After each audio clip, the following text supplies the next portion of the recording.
আসসালামু আলাইকুম। শিরোনামে দেখতে পেয়েছেন দর বৃদ্ধির শীর্ষে রয়েছে আজ ফুয়াং ফুড, সম্ভাবনা কী এবং কত দূর এটা নিয়ে আলোচনা করব। এবং বাজেটে শেয়ার বাজারে কর ছাড় আসবে কি, কিংবা আগামী অর্থ বছরের বাজেট যে ঘোষণা হবে সেই বাজেটে বিনিয়োগ বাজারে কেন্দ্রিক কী ধরনের তথ্য আসতে পারে সেটা নিয়ে সংক্ষিপ্ত একটু আলোচনা করব। প্রথমে চলে আসি যে ফুয়াং ফুডের দর বৃদ্ধির আজকে প্রায় 1 টাকা 30 পয়সা দাম বৃদ্ধি পেয়েছে এবং 10% যা আজকে বিনিয়োগ বাজারের সর্বশ্রেষ্ঠ দাম বৃদ্ধি তালিকায় রয়েছে ফুয়াং ফুড। এখন বিষয়টা হচ্ছে যে হঠাৎ করে ফুয়াং ফুডের দাম কেন বেড়ে গেল বা এর পিছনে কারণ কি।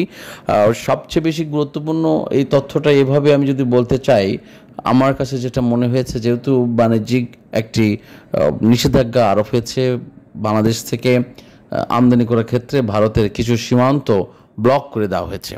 সেক্ষেত্রে যদি প্রসেসিং ফুড কোনো কিছু আমদানি করতে হয় তাহলে সেটা দাম বেড়ে যাবে যদি কলকাতা সেই বন্দর দিয়ে ভারতে সেটা যায়।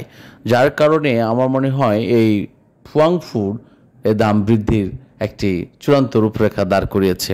সুতরাং আমি যদি এই নিউজটি ফলপ্রসূ হয় এবং এই শর্ত যদি সঠিকভাবে মেনে চলে প্রসেসিং ফুডের ক্ষেত্রে, আমি মনে করি ফুয়াং ফুডের যে সমস্ত ফুড রয়েছে এর চাহিদা বৃদ্ধি পাবে এবং শুধু আজকে নয়, এই দাম বৃদ্ধি ক্রমাগত থাকতে পারে বলে বিশ্বাস করি।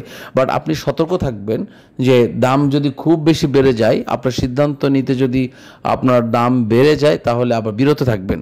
বাট আপনি অল্প কিছু নিয়ে ট্রাই করতে পারেন। বাট আমি একটি কথা যেটা আমার ভিডিওর মধ্যে সবসময় বলে থাকি যে your money, your profit, your think, your decision, সব কিছু আপনার। আমি আপনাকে যা শুধু তথ্যগত দিয়ে আপনার পাশে থাকার চেষ্টা করি। সো ফুয়াং ফুডের ব্যাপারে হয়তো দেখাচ্ছে 2-4 দিন দাম বৃদ্ধি পেতেও পারে যদি এই বিষয়টা এখানে কাজ করে। কারণ বাংলাদেশের বাজার হচ্ছে একটা হুজুগে বাজার। আমরা ম্যাক্সিমাম ইনভেস্টর্স এই হুজুগের উপরেই আমরা বেস করে কেনা এবং বেচা করে থাকি। সুতরাং যারা আজকে কিনেছেন, আজকে দাম বৃদ্ধি পেয়েছে, হঠাৎ আরেকটা নিউজ আসার কারণে তারা আবার এখান থেকে যদি চলে যেতে চায়, সো এখানে কাউকে কেউ আটকায় রাখতে পারবে না। নতুবা আজকে বাজারের যে সিচুয়েশন হচ্ছে, অনেক কোম্পানি লাভ তো তেমন কিছু করতে পারে নাই, কিন্তু তারপরও এত কেনা বেচা হয়েছে কেন, এত বিক্রি করলো কারা? কেনার জন্য তো আসবেই, কিন্তু বিক্রি করলো যারা, তারা কি মূল্যে বিক্রি করছে? কারণ 20 পয়সা 30 পয়সা লাভ নিয়ে অনেকে বিক্রি করছে। আর কিছু কিছু ব্যক্তি আছেন যারা দীর্ঘ সময় ধরে অনেক উচ্চ দামে কেনার কারণে আটকে রয়েছেন। আমি তাদের প্রতি সহানুভূতি জানাই। আপনারা এই অবস্থা থেকে যদি বের হতে চান তাহলে আপনাদের নিজস্ব পরিকল্পনা করতে হবে, কারণ হঠাৎ করে রাতারাতি এত দাম বৃদ্ধি হয়তো পাবে না। সুতরাং আপনি যদি বাজারে সচল থাকতে চান তাহলে আপনার বিকল্প সিদ্ধান্ত নিতে হবে এবং বিকল্পভাবে আসতে হবে। আরেকটি বিষয় হচ্ছে যে আগামী বাজেটে বিনিয়োগ বাজারের জন্য কর ছাড় দেওয়ার যে একটি ঘোষণা সেটা আসতে পারে। সেখানে একটি বিষয় পত্রিকায় এসেছে, প্রথম আলো পত্রিকায় যেটা আমি পেয়েছি, যে কোম্পানিগুলোকে পুঁজিবাজারে তালিকাভুক্ত করার ক্ষেত্রে শর্ত যেমন সহজ করা হবে তেমনি কর ছাড়ও দেওয়া হবে বলে বৈঠকে জানা গেছে। পাশাপাশি এনবিআর চেয়ারম্যান আব্দুর রহমান খান প্রথম আলোকে বলেন, আগামী বাজেটে সবচেয়ে বেশি গুরুত্ব দেওয়া হচ্ছে কর দেওয়ার প্রক্রিয়াকে সহজ করা, অনলাইনে রিটার্ন জমাকে আরও উৎসাহিত করা হবে। তিনি বলেন, আগামী বাজেট হবে কর বান্ধব ও বিনিয়োগ বান্ধব। সুতরাং এখানে অনেক বিষয় কাজ করবে। আমরা জানি যে করের ক্ষেত্রে অনেক নতুন নতুন সিদ্ধান্ত আসবে যা বিনিয়োগ বাজারকে গতিশীল করবে, বিনিয়োগ বাজারকে ত্বরান্বিত করবে, বিশেষ বরাদ্দ আসতে পারে। আমি যে কথাটা আপনাদের বলেছি, যেহেতু মাননীয় প্রধান উপদেষ্টা এই বাজারের তদারকির জন্য 5টি শর্ত পদ্ধতি এবং প্রক্রিয়া বলে দিয়েছেন এবং এখানে কিন্তু তিনি হার্ড লাইনে আছেন। এবং সেদিন বিএসসিসি চেয়ারম্যান মাকসুদ সাহেব অর্থ মন্ত্রণালয়ে গিয়ে ডক্টর সালাউদ্দিন প্রধান বাংলাদেশের অর্থ উপদেষ্টার সাথে দেখা করেছেন। তার সাথে তিনি এই 5টি বিষয়ে কার্যপদ্ধতি নিয়ে আলোচনা করেছেন এবং বাজেটে কি কি বিষয় নিয়ে ওনার ডিমান্ড রয়েছে সেটা নিয়ে আলোচনা করেছেন। আমি বিশ্বাস করি, যেহেতু এটা একটা সেন্সিটিভ মার্কেট, কেউ এটা সরাসরি এভাবে কথা বলবে না, বাট আপনারা যারা ইনভেস্টর আছেন এইটাই অ্যানালাইসিস করতে হবে, স্টাডি করতে হবে, থিঙ্ক করতে হবে, হোয়াট ক্যান বি, ওকে, এখানে কি হতে পারে এটা অ্যাজাম্পশন করতে হবে এবং সেই ভিত্তিতেই আপনাকে চিন্তা চেতনা এবং পরিকল্পনা করে এগিয়ে যেতে হবে। বাট বিশ্বাস করি আগামী বাজেট হবে আমার বিনিয়োগ বান্ধব বাজেট এবং আগে বাজেট হবে বিনিয়োগকারীদের পক্ষে এবং বিনিয়োগ বাজারকে গতিশীল করার জন্য, একটা আস্থার জায়গা তৈরি করার জন্য এবং বিনিয়োগ বাজারকে আরও বেশি ডেভেলপ করার জন্য বিশেষ কিছু নির্দেশনা আসবে। এবং আরেকটি তথ্য আমরা কিছুটা পেতে যাচ্ছি বা আমরা পেয়েছি, বা যেটা আমরা বিভিন্ন মিডিয়ার মধ্যে জানতে পারছি, যে জব্দকৃত বেশ টাকা প্রায় 2 লক্ষ কোটি আমরা যে জব্দকৃত অর্থ পেয়েছি সেটা দিয়ে বিশেষ তহবিল গঠন করা হবে।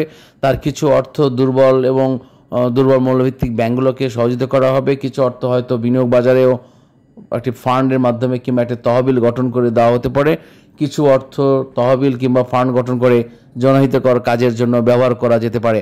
এরকম কিছু সিদ্ধান্ত বর্তমান বাংলাদেশ ব্যাংকের যিনি গভর্নর আছেন তিনি নিয়েছেন। মাননীয় প্রধান উপদেষ্টা কিছুটা ইঙ্গিত দিয়েছেন, অর্থ উপদেষ্টা এখানে সম্মতি প্রকাশ করেছেন। সুতরাং আমি মনে করি যে বিনিয়োগ বান্ধব পরিবেশ তৈরি করার জন্য সকলেই একটা চেষ্টা করছেন এবং মাকসুদ সাহেবের কাছে আজকে একটি বিশেষ সুপারিশ তারা প্রদান করেছেন। সেখানে অনেকগুলো শর্ত আছে, অনেকগুলো বিষয় আছে যেগুলো বাজারকে গতিশীল কতটুকু করতে পারবে সেটা আসলে আমি জানি না, বাট চেষ্টা করছে সবাই এই বাজারকে একটা ফান্ডামেন্টাল স্ট্রাকচার ডেভেলপ করার জন্য। আমি মাননীয় অর্থ উপদেষ্টা, মাননীয় চেয়ারম্যান, মাননীয় প্রধান উপদেষ্টা এবং কমিশনার যারা আছেন, যারা নীতি নির্ধারক পর্যায়ে রয়েছেন, আমি আপনাদের সুদৃষ্টি কামনা করছি। আপনাদের একটি বক্তব্য আমি দিতে চাই যে বাজারকে গতিশীল করার জন্য শুধুমাত্র নতুন কোম্পানির দিকে আপনারা দৃষ্টিপাত করার চাইতে যে সমস্ত কোম্পানি বর্তমানে বিনিয়োগ বাজারে রয়েছে, যারা বিভিন্ন কারচুপির মধ্য দিয়ে ডিভিডেন্ডকে ফাঁকি দিয়েছে, বিনিয়োগকারীদেরকে ফাঁকি দিচ্ছে, বারবার বিভিন্ন রকম অডিট রিপোর্টকে কারসাজির মাধ্যমে সেগুলোকে ম্যানিপুলেট করে ডিভিডেন্ড দিচ্ছে না বা ডিভিডেন্ড ডিক্লেয়ার দেওয়ার পর সেটা আর বিনিয়োগকারীদের কাছে হস্তান্তর করছে না। এবং সবচেয়ে দুঃখজনক যে বিষয়টা হচ্ছে যে হঠাৎ করে একটি কোম্পানি এই ক্যাটাগরি থেকে জেড ক্যাটাগরিতে নিয়ে যাচ্ছে, যেখানে বিনিয়োগকারীদের সম্পূর্ণ স্বার্থ বিঘ্নিত হচ্ছে, কোম্পানি কোনো ক্ষতিগ্রস্ত হচ্ছে না। কোম্পানি ক্যাটাগরি চেঞ্জ হলে কোম্পানি কিচ্ছু যায় আসে না, তাদের রেপুটেশন প্রয়োজন নেই, কারণ তারা যে ফান্ড দরকার সে ফান্ড অলরেডি নিয়ে ফেলেছে। তারা এই কোম্পানিকে ডেট করে দিয়ে এখানকার টাকা নিয়ে যে তারা আরেকটা কোম্পানি নিজের নামে চালু করছে। সুতরাং এখানে অনেক ম্যাসিভ একটি অবস্থান দাঁড় করে ফেলছে বিনিয়োগকারীরা, যার কারণে হতাশ।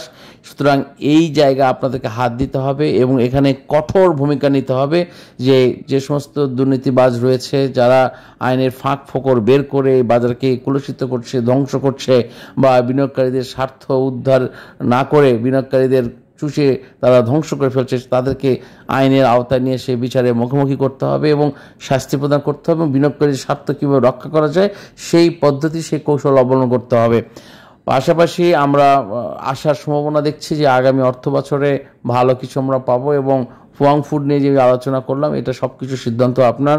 পাশাপাশি যে কর আরোপের যে বিষয়টা আমরা অর্থ বছরে আমরা এরকম দেখতে পারি যে অনেক কোম্পানিকে কর মকুব করে দেওয়া হচ্ছে, অনেক নতুন বহুজাতিক কোম্পানিকে বিনিয়োগ বাজারে নিয়ে আসার জন্য তাদেরকে করের ছাড় দেওয়া হতে পারে। সুতরাং অনেক কিছু একটি রাষ্ট্র বা একটি সরকার যখন চাইবে তারা অনেক কিছু করতে পারে। সুতরাং হোপ ফর দ্য বেস্ট। আর আমি আপনাদের যে বরাবর বলে এসেছি যে কখনোই আপনারা প্রফিট ছাড়া সেল করবেন না। So no profit no sale এই স্লোগানের উপর আমরা স্ট্যান্ড করব, দাঁড়িয়ে থাকবো। বাজার যে অবস্থায় যাক না কেন মনে রাখবেন, আমি যে কথা সবসময় আপনাদের বলে এসেছি যে পতনের বাজার হচ্ছে বিনিয়োগকারীদের জন্য উৎকৃষ্ট সময়। এই সময় কেনার সময় যথেষ্ট বুদ্ধিমান হতে হবে এবং হিসাব নিকাশ করে পথ চলতে হবে, ঠান্ডা মাথায় চলতে হবে। আমি আপনাকে কথা বলছি, যদি আমার এই পরামর্শগুলো আপনি মেনে চলতে পারেন 99% আপনাদেরকে বলতে পারি আপনি লসের মুখোমুখি হবেন না। প্রথম শর্ত হচ্ছে আপনি একবারে সব কিছু কিনতে পারবেন না, দ্বিতীয় শর্ত হচ্ছে আপনার ধীরে ধীরে কিনতে হবে, তৃতীয় শর্ত হচ্ছে আপনাকে পর্যায়ক্রমে দেখতে হবে যে কোম্পানি কোন ট্রেন্ডে আছে সেটা দেখতে হবে, চতুর্থ হচ্ছে যে আপনি লস দিয়ে বিক্রি করতে পারবেন না। আপনার যে অবস্থা যাক না কেন আপনার এই টাকাটা হবে আপনার অবশিষ্ট টাকা, আপনার ফ্রিজ মানি, যে টাকা আপনাকে দৈনন্দিন খুব বেশি প্রয়োজন হয় না এমন টাকা শুধুমাত্র বিনিয়োগ বাজারে ইনভেস্ট করতে পারেন। তবেই আপনি এখানে প্যানিক মুক্ত থাকতে পারবেন, রিস্ক মুক্ত থাকতে পারবেন এবং লাভ নিয়ে বিক্রি করতে পারবেন। কিন্তু আপনি যদি এমন টাকা ধার করে নিয়ে আসেন বা কোনো ইন্টারেস্ট বেস টাকা নিয়ে আসেন, আপনি সেটা হঠাৎ করে পড়ে গেল, তাহলে তো আপনার অস্থিরতা কাজ করবেই। সুতরাং আমি সকলের শুভকামনা করছি এবং বাজারের গতি ফিরে আসুক, বাজারকে সবাই একটা ভালো অবস্থানে দেখতে পাবে এবং আমাকে বাজেট বিনিয়োগ বান্ধব বাজেট হবে। মাননীয় প্রধান উপদেষ্টা বিনিয়োগকারীদের পাশে থাকবেন। এখানে প্রায় 33 লক্ষ পরিবার এই বিনিয়োগের বাজারের সাথে জড়িত। ডক্টর